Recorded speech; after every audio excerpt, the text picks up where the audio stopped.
they hit up VGBootCamp, a known grassroots community, like a legend in the Smash community, as well as picking up casters like us from the grassroots thing from Smash. So like they clearly don't want to just hire random people. They want to hire people that are devoted to like platform fighters in general. And speaking of devoted to platform fighters in general, VoiD coming out playing every platform fighter under the sun with that Sivi already in top 48 winners side. Look at him go, facing off against Average Joe's Seaya.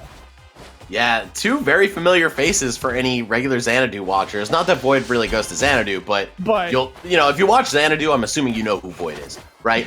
But Average Joe, that DK player from Smash 4, I don't think I've seen him around in Ultimate too much, but he's still here and he's still gaming. So I'm very surprised by the character choice. I would have expected like Miko or something. But yeah, Seaya versus Sivi, this is two of like the OGs of Flash Party going at it. Yeah, 100%.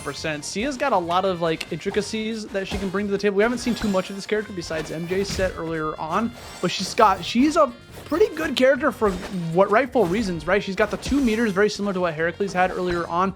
Has that meter at the top that right now is active. She's gonna make one of her specials way more powerful, just like that one. That down special is normally like a projectile reflector, but when you have the full meter, it pulls opponents in and they take a massive amount of damage. Yeah, Seiya's so scary when she's fully charged up, and I think she's also one of those characters where you've got to have some hands-on experience to know what's going on. Exactly. VoiD taking the brunt of the damage at the earlier part of this match, but he started to bring it back. Still, though, first stock going to go Average Joe's way. Actually intercepting the recovery with down tilt right there. Sivi not yet obtaining Legend Invincibility. Down tilt's like the Swiss Army knife for this character, right? It does it all. It's a combo starter. It's a ledge trapper. You can 2-frame on the ledge. Like it has so much action that you can just be able to convert it into whatever you want. And now we have another meter coming out. That's the side special. Actually gains invincibility with that fully charged. And now the all-rounder meter is charged, and that's going to give her access to the super neutral special. Oh, is it showtime? It might be right here. Oh yes, yeah, there we go. You saw he escaped. Oh, he went back in. Oh, unfortunately, Seaya with one of the least reliable supers. If you get caught on the edge of it, there's a good chance you'll pop out. But VoiD actually managing to punish it on hit, which is crazy. Yeah, I can't believe he went for that, but it worked. And a lot of Seaya players like to do it from the air too. You know, they like to try to like land with it because then it's like, okay, you can't touch me. I'm gonna land for free, and then you can act out of it once it's over. And now VoiD coming back in with the full charge. What that's gonna do for Sivi is allows him to cancel his specials into attacks on hit. So just going to go for the basic dash attack, a very strong dash attack to be able to get an easy kill. But right now, VoiD sitting at 138 off stage, looking kind of struggling. Yeah, I feel like if Average Joe secured that stock before VoiD did, we might have been looking at Game 1 going his way for sure. But now, leaving VoiD alive, that's very scary, man. There's a player who could do a lot with a little bit of room. Yeah, all he needs is that one go-to. Here comes the up air chains. Off stage, tries to go with a forward air that could have been dangerous. Gets another reset with the up tilt. Continues the combo. Unfortunately, Average Joe escapes out of it and is now back to neutral. Yeah, great DI on Average Joe's part. But hold on, yeah, we have the double meter coming up. I feel like he's probably going to try to save it for the next stock. Forward throw, not going to combo at this percent. Oh, Average Joe, can you close the door on VoiD right now so you can move in with all that meter to his last stock? Man, that down tilt, at this point, it's not going to be able to do it. VoiD's just going to hold shield, unfortunately. Not for long enough, though. Yeah, I feel like he let go a little bit too soon. VoiD could have potentially run out of that, but I think he was trying to go for a big punish, so I respect it. Yeah, I'm also pretty sure he just doesn't know exactly how long the super lasts for, because you've seen him get out and then like go back into it a little bit too early. A little bit of matchup unfamiliarity going on. For sure. Seaya, I would say, is not really that common, even though we have 3 really good Seayas in the top 64. Yeah, just like she has a lot of great tools. So I'm kind of shocked by the kind of absence of this character. By the way, that's a really good recovery for Sivi, going for the horizontal recovery with the side special, but good edge guard coming up from Average Joe, just spending the meter on the down special off stage. There's not much Sivi can do in that situation. Yeah, even if he didn't secure the stock, he at least put himself in a position to win once he gets knocked to his last one. So we'll see. Maybe he's able to get it done right now, but maybe VoiD ties it up. Fishing for these down tilts, these up tilts all over the place. Gets the side special, converts it into an up air. VoiD still hanging in there, but gets caught by a second one because he went for the charge. And that's going to be a 2-stock coming out from Average Joe to VoiD. 1-0 in this race to 2.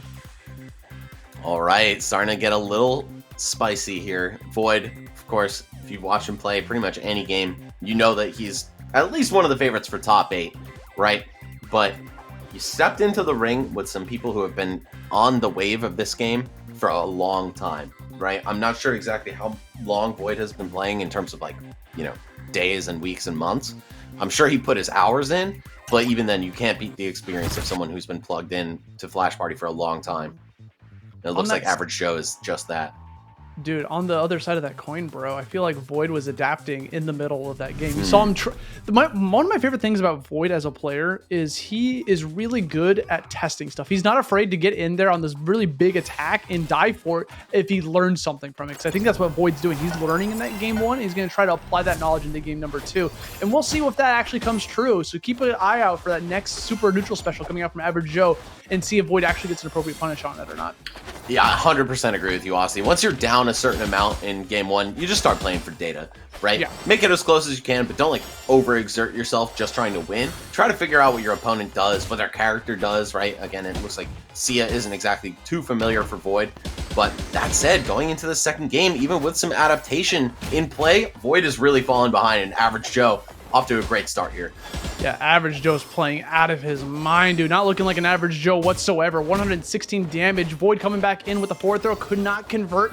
That second up air falls into the super neutral special. That was such a good punish from Average Joe. He recognized that VoiD was going to jump, so he just ran in there. He's like, okay, I'm going to catch the landing and let that song rip. Now VoiD with a full meter of his own, though. Let's see if he's able to do anything with it. I feel like it's a lot less consequential for a character like Sivi than it is for Seaya and the all-rounders, right? Who can actually just pop you with some giant move. Sivi has to get real creative with his meter usage. Yeah, Sivi's meter is more like, it's more minuscule, right? Like, it's not like that big overbearing thing. So whenever you're fighting against a Sivi and they have a full charge, you're not really like, oh, okay. You don't really change that much. You're just still fighting them the same way. Whereas other characters that full meter, like, okay, I gotta respect this meter. Like, you don't really think that way against Sivi. VoiD almost losing a stock off the stage there. Had to go for a high up B recovery mix up just to keep himself alive. And now Average Joe actually finds himself off stage. Oh, no. Quick reversal, though. Oh, the angled side B right there. Yeah, that's one of the stickers he can run. One of the colorful stickers gives him that little angle on this side special. I didn't even know VoiD was running that until just then. That's actually a pretty smart tool for going for the recovery, even though he missed the ledge. Yeah, I think that really is Sivi's weak point, right? The recovery. But hold on. VoiD all of a sudden has brought this very close to even. Average Joe narrowly avoiding death to that spike. And he's going to finish it off with an edge guard. Okay, VoiD, 1 stock left in the winner's bracket. Let's see what you could do, man. Bro, I mean, he could make it cook. He could do it. Oh, we're going to have to take some up airs first. Almost 30 damage and double meter on Average Joe. If VoiD wins this, he is truly the greatest gamer alive. You saw how patient he was playing upon landing because he's recognizing that he has both meters ready to rock. Goes for the throw punch instead of expending one of his meters, probably saving it for a potential kill. VoiD gonna go for the high recovery because he thought maybe a super neutral special or a down special was coming his way off stage. So, I mean, with that much meter, that's pretty much the win con. Oh no, VoiD trying to challenge it again. I think he's gonna live though. No, he doesn't. Wow. Did they buff Seaya super? Because like, I feel like it used to be a lot weaker than that. Yeah, it was also at a higher starting point. But wow, that was crazy. Average Joe, 2-zip over VoiD. Again, like you said, looking anything but average out here on the sticks.